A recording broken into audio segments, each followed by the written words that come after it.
आप सबको जय मसीह की। परमेश्वर ने हमें फिर मौका दिया और हम आज फिर आपसे बातें कर रहे हैं। और वचन इस प्रकार से कहता है कि धन्य है तुम्हारी आंखें कि वे देखती हैं और तुम्हारे कान कि वे सुनते हैं। धन्य है वे तुम्हारी आंखें कि वे देखती हैं और तुम्हारे कान कि वे सुनते हैं। ये मत्ती रचित सुसमाचार उसका 13वां अध्याय के 16 पद में लिखा हुआ है।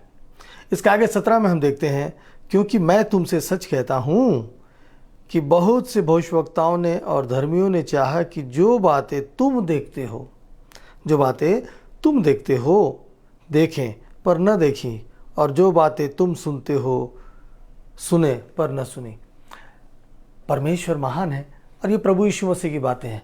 प्रभु यीशु मसीह ने उस वक्त अपने चेलों से बोल रहे कि धन्य वे आंखें जो मुझको देख रहे हैं। वो साक्षात प्रभु यीशु मसीह को देख रहे हैं, साक्षात देख रहे हैं। धन्य वो आंखें। और आज हमारे लिए ये वचन साबित होता है, धन्य है तुम्हारी आंखें कि वे देखती हैं और तुम्हारे कान कि वे सुनते हैं। आज हमारे कान वचन सुन रहे हैं। आज हमारे कान इन बातों को सुनकर उसमें आगे बढ़ सकते हैं और हमारी आंखें उस परमेश्वर को देख सकती है। हमारी आंखें उस परमेश्वर को देखने के लिए तैयार हो जाती है। परम पवित्र महान परमेश्वर जो आज भी है और आदि से था और अंत तक रहेगा। आप और मैं आए हैं यात्री के नाई और चले जाएंगे। लेकिन आपको मालूम कि हमारे जीवन में कैसी कैसी बातें होती है और परमेश्वर ने हमें प्रकृति से बहुत सारी शिक्षाएं दी है। आप जानते हैं कि बाज को आपने देखा होगा, जो आसमान में सबसे ऊंचाई पर उड़ता है, सबसे ऊंचाई पर, लेकिन उतनी ऊंचाई से वो अपने टारगेट को देख सकता है, अपने शिकार को देख सकता है और अपने शिकार को वो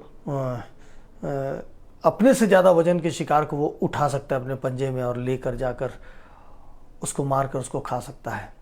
और सबसे ज़्यादा उम्र जीने वाला पंछी वही होता है, लगभग 70 साल की आयु तक जीता है। लेकिन इसके बारे में आपको पता है कि जब ये जो बाज होता है, बाज उसकी जो माता होती है, जब उसको अंडे सेती है और बच्चे निकलते हैं, उन बच्चों में लड़ाइयाँ होती है और वे माता पिता उसके देखते होते हैं। वो बच्चों में लड़ाई होती है और उस लड़ाई में जो बचता है वहाँ से उसके जीवन का शुरुआत हो जाता है। सोच के देखिए कि उस चूजे को सबसे पहले अपने भाइयों से लड़कर उनको मारकर आगे निकलना होता है। और जब वो लड़कर आगे निकलते हैं, जब उनको मारकर वो जो बचता है वो इनका असली पुत्र कहलाता है। उसके बाद उसको उड़ना सिखाते हैं। उड़ना कैसा सिखाते हैं कि वो जब उसके पंख निकलने आते हैं तो उसकी माता उसको क्या करती है, उठाकर ले जाकर हवा में छोड़ती है, ऊंचाइयों पर छोड़ देती है कि वो गिरते गिरते सीख जाए और ऐसे करके उसको सिखाती है। ये उसका जीवन संघर्ष भरा और इस तरीके से उसका जीवन बढ़ता है। अपने घोंसले से वो दूसरे को मार कर जीतना शुरू करता है और वो यही नहीं रुकता है। जब उसकी उम्र 30 वर्ष के आसपास आ जाती है तो क्या होता है मालूम, उसके जो चोंच में जो नुकीलापन होता है ना, जिससे वो मांस को चीरता है, उसके बाद वो खाता है। किसी भी जानवर के चमड़े को चीरने के लिए उसका जो चोंच नुकीला होता है, वो नुकीला चोंच उसको खाने का जो तरीका है, वो चोंच धीरे धीरे बढ़ता हुआ यूं शेप ले लेता है और उसका मुंह खुलना बंद हो जाता है।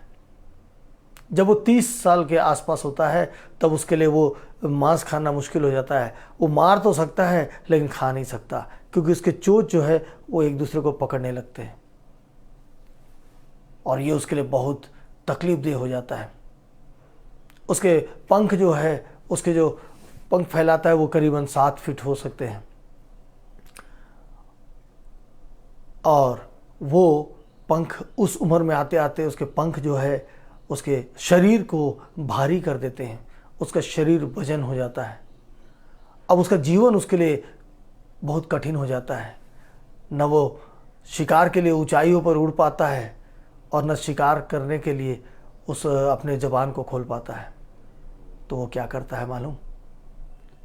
उसको अगर आगे के जीवन को जीना है, यदि वो वहीं पे हार मान जाता कि मेरा जबान तो खुल नहीं रहा है, अब मैं खा नहीं सकता हूँ, मेरे सामने भोजन तो है मगर मैं खा नहीं सकता हूँ, वो वहीं रुक जाता, तो वो वहीं उसकी अंतिम घड़ी होती है। लेकिन जो बाज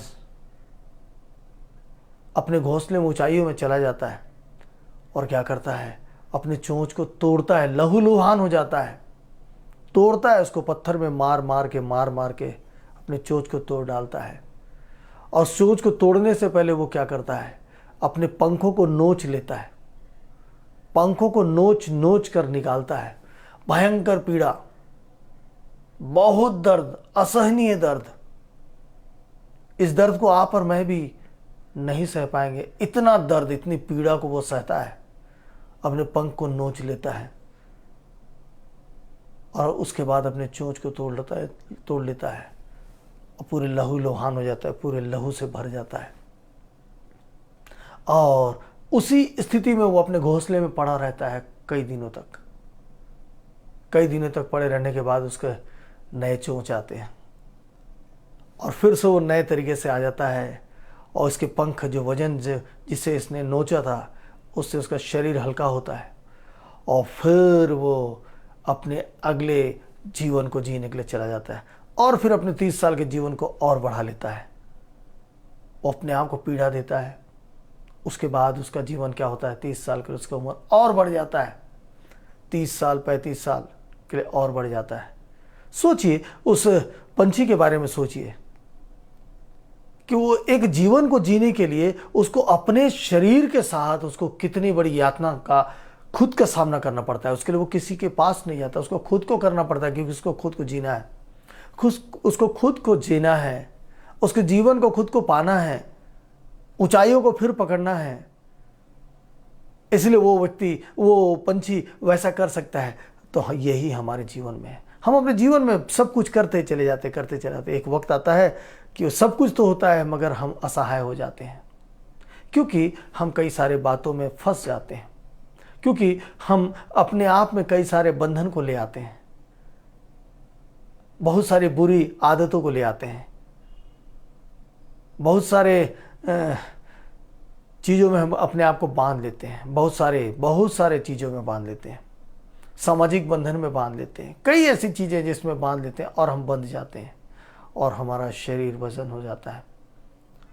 और जब तक हम इनको ना निकालें तो हम अपने आगे के जीवन में नहीं जा सकते, क्योंकि हम इन पीड़ाओं में बंध जाते हैं। अब हमको इससे निकलना है तो इसको कष्ट सहना होगा, हमको कष्ट सहना होगा, हमको पीड़ा सहनी होगी। क्या आप और मैं अभी अपनी पीड़ा में रहते हुए इस बात को सोच सकते हैं? अगर आगे के जीवन को खुशी करना होगा तो अभी आज अपने इन बातों को तोड़ना होगा, जिन बंधनों में आप और मैं फंस चुके हैं, जिसके कारण हम बोझ से दब चुके हैं, जिसके कारण हम अपने बोझ से निकल नहीं पा रहे। हमको वो पुरानी बातों को छोड़ना पड़ेगा, निकालना पड़ेगा, खींचना पड़ेगा, नोचना पड़ेगा, आदतों को छोड़ना पड़ेगा। यदि हम ऐसा कर पाएंगे तो हमारे जीवन हमारा इंतजार कर रहा है, नहीं तो हमारा जीवन यूं ही कट जाएगा और हमारा जीवन यहीं रुक जाएगा, ब्रेक लग जाएगा हमारे जीवन में। तो क्या आप चाहते हैं कि आपके जीवन में ब्रेक लगे?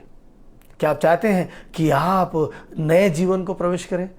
यदि आप चाहते हैं तो बाकी लोगों के बातों में पढ़ने से पहले एक बार जरूर सोचें कि आपको अपनी लड़ाई स्वयं को लड़ना है। आपको समझ दिया गया है, आपको बुद्धि दी गई है, आपको ज्ञान दिया गया है। वो परमेश्वर जिसने आपको रचा बनाया, वो आपको सारी बातों को सिखा कर गया है, आपको सिखाकर भेजा है उसने इस दुनिया में। आपके पास वो सारे हुनर हैं जिससे आप अपने आप को आगे ले जा सकते हैं। आप अपने उस हुनर को पहचानिए, लोगों की बातों पर ना आइए, लोगों के लोगों के बातों में आकर आप अपने ऊपर बोझ बढ़ाएंगे, बंधनों के बोझ को बढ़ाएंगे। देखिए तो क्या सुंदर बातें लिखी है। धन्य है तुम्हारी आंखें कि वे देखती हैं और तुम्हारे कान कि वे सुनते हैं। आप धन्य हैं जो आज इस वचन को सुन रहे हैं। आप धन्य हैं जो इस उदाहरण को आप जान रहे हैं। आपके कान सुन रहे, आपकी आंखें देख रही है। आपको मालूम, कल एक ऐसी घटना घटी जिसको देखकर मुझे बहुत दुख लगा। एक पासवान किसी घर में किसी बीमार के यहाँ प्रार्थना करने गए और सिर्फ प्रार्थना करने गए। जब वो प्रार्थना कर रहे थे, जब वो पवित्र बाइबल को पढ़कर उस व्यक्ति के जीवन में प्रभु से आशीष मांग रहे थे, उसके लिए जीवन मांग रहे थे, उसके लिए छुटकारा मांग रहे थे, तो कुछ ऐसे लोग हैं जो उनको बहुत बुरी तरीके से उनको मारा गया। मैं उनकी वीडियो को देख रहा था। आज वो अस्पताल में भर्ती हैं। आज वो बहुत तकलीफ में है, क्योंकि हम एक दूसरे की बातों को सुनते हैं, समझते नहीं। परमेश्वर के बातों को परमेश्वर ही देख लेगा। जो परमेश्वर संसार को रचा, आपको और मुझको रचा, उसको हमारी चिंता नहीं है क्या? है हमारी चिंता। तो आइए हम अपने आप को बदलें। हमारा जीवन थोड़ा सा है, हम किसी के ऊपर भी सजा देने का हमारा अधिकार नहीं है। हम सब मिलकर प्रार्थना करें कि ऐसी बातें ना हो, लोगों का जीवन बदले। पवित्र शास्त्र मसीहत, जितने भी मसीहत में हैं, जितने भी क्रिश्चियनिटी में हैं, ये पवित्र शास्त्र को पढ़ाते हैं, शिक्षित करते हैं लोगों को कि आप पढ़ो, स्वयं अपने जीवन को देखो। और दूसरी बात, परमेश्वर स्वयं प्रूव करता है। यदि परमेश्वर है तो वो प्रूव करेंगे। तो क्यों ना हम उनसे बातें करें, हम अपने आप को उनके पास लेकर चलें। शिक्षा है, अशिक्षा के ऊपर न चलें, किसी की बातों पर न चलें। प्रभु आपके साथ हो। और एक महान बात जो आज हमने देखा कि जब एक ऐसा वक्त आ जाता है जब हमें तकलीफ होती, पीड़ा होती है, वो पीड़ा हमारे आगे जीवन के लिए नए संदेश को लेके आता है। तो आज अपने पुराने आदतों को, पुराने बंधनों को तोड़ डालें, नशाओं को तोड़ डालें। ऐसे बंधन जो आपको आगे बढ़ने से रोक रहा है, आपका जीवन को यहीं ब्रेक लगा दिया, उसको हटा दें, आपका जीवन आगे बढ़ जाएगा। उस बाज की ओर देखें जिसने अपने जीवन को फिर दुगना जीवन, आधे के जीवन में 70 साल जीता है तो 30 साल की उम्र में उसके साथ ऐसी घटनाएं होती है। लेकिन जब वो अपने उन बातों का सामना करता है, पीड़ा में पड़ता है, और उस पीड़ा में पड़ने के बाद अपने बालों को, अपने पंखों को नोचने के बाद, अपने चोंच को तोड़ने लहूलुहान होकर इतनी भयंकर पीड़ा को सह के भूखा प्यासा पड़ा रहता है, तो उससे उसको नया जीवन मिल जाता है, नया जीवन। और वो नया जीवन फिर उसके लिए उन ऊंचाइयों के लिए होता है, फिर अपने मन चाहे मन पसंद शिकार करने के लिए होता है। आपके मेरे लिए भी यही है। प्रभु आप सबको आशीष दे। आइए प्रार्थना में चलते हैं। सामर्थी प्यारे प्रभु यीशु मसीह, उद्धार करता पिता, आपने हमसे प्रेम किया है। आप चाहते हैं पिता परमेश्वर कि हम बचाए जाएं। आप चाहते हैं मेरे पिता परमेश्वर कि हमारा जीवन बदले। मेरे प्रभु जी, आज के खूब सुंदर, खूबसूरत और बहुत ही प्रेरणादायक वचन और संदेश पिता परमेश्वर आपने हमें दिया। इसलिए दिया कि हम बचाए जाएं, इसलिए दिया कि हमारे जीवन बदल जाए, इसलिए दिया कि हम अगर निराश हैं तो आशा में आ जाए, हम अगर निराश हैं, जिस चीज़ से हम हार रहे हैं उससे हम जीत जाएं। और इन शक्तियों के लिए, जो इन ताकत को पिता परमेश्वर जो हमारे जीवन में आकर हमें परेशान करती है, हम जानते हैं पिता परमेश्वर कि हम जितने खाते पीते हष्ट-पुष्ट होते हैं, ये हमारे शरीर के लिए भी नुकसानदायक होता है। ये हमारे लिए शिक्षा है। उस बाज के द्वारा हमको देखने को मिलता है। प्रभु आज जितने लोग तकलीफ में हैं, उन सारे लोगों को मैं आपके हाथ में सौंप देता हूँ। प्रभु, जीवन की किताब तो आपके हाथ में है। हमारा जीवन आपके मर्जी के अनुसार जब तक उस किताब में रहेगा, तब तक हम यहाँ पे हमारी सांसें चलेगी। यदि आपकी इच्छा ना हो तो आज ही वो नाम हमारा मिटा दिया जाएगा। प्रभु, इससे पहले कि हमारा नाम वहाँ से मिटाया जाए, प्रभु जी, हम उस दौड़ में अव्वल आ जाएं पिता। हम उसमें इनाम पाने वाले हो जाएं पिता परमेश्वर।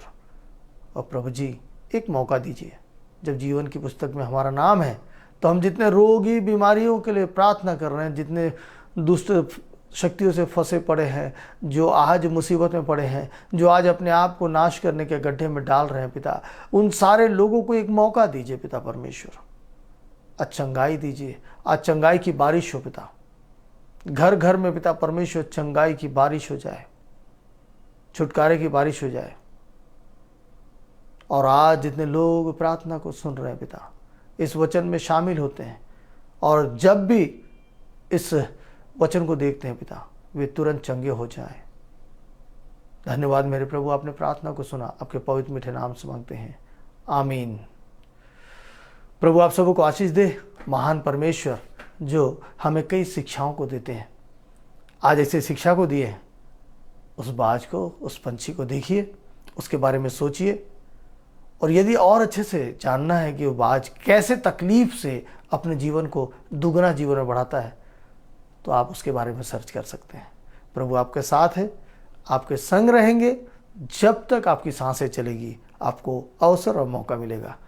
तो फिर मिलेंगे, और प्रभु ने चाहा तो फिर एक अच्छे वचन के साथ जीवन के बदलाव में हम एक साथ खड़े होंगे। आप सबों को जय मसीह की।